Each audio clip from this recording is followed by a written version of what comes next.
ए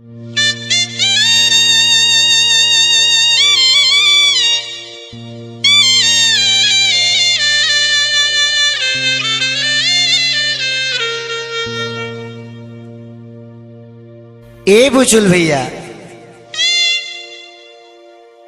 एगो औरत अपना पति से कहता है कि ये राजा, अरे एगो तो बधार के खटनी से दे हरानी में रहता, एगो तोहरो खटनी करे के परिका हो, तनी मान ना जा। उ का कहतरी,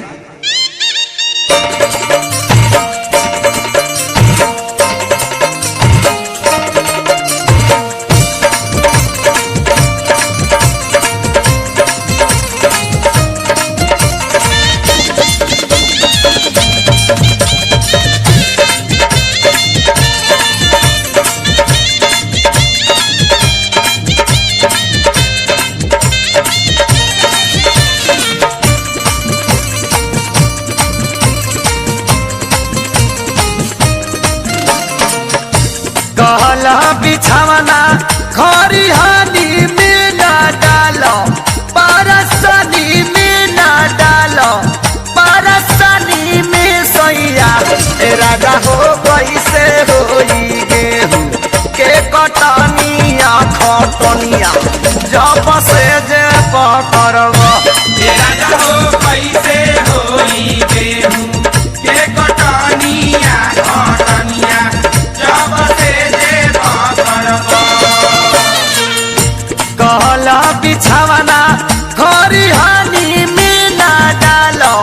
परसनी में ना डालो, परसनी में सैया राजा हो कैसे होई गेहूं के कटनिया खटनिया जब से जे पकड़ब, राजा हो कैसे होई गेहूं के कटनिया खटनिया जब से जे पकड़ब। अरे दिया हो दिया गाना उड़ाना, अरे काहे महेश भैया राजा हो जब जल्दी दिया राजा हो तो हमर मोले अनुसार, या राम ज्ञानी हमर मोले अनुसार।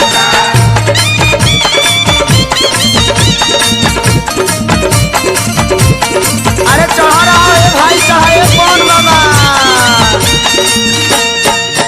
फूटते किरनिया सौसे देहिया टाटाई,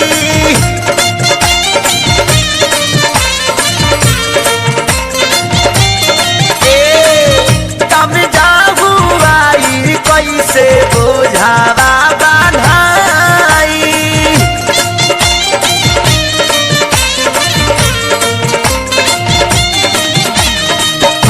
कलश किए राजा सबे मेहनत करके पसेना होता, तारा लेगा तानू नहीं के भेवा, अरे कैसन बड़ा फूटते किरनिया सौसे देहिया टाटाई, कम जागू आई कैसे बोझावा बांधाई, डबल हो जा ताहरनिया सुधारी लरहनिया सुधारी लरहनिया नु हो, बलमदी कैसे होई गेहूं के कटनिया खटनिया जब से जे पकड़ब, बलम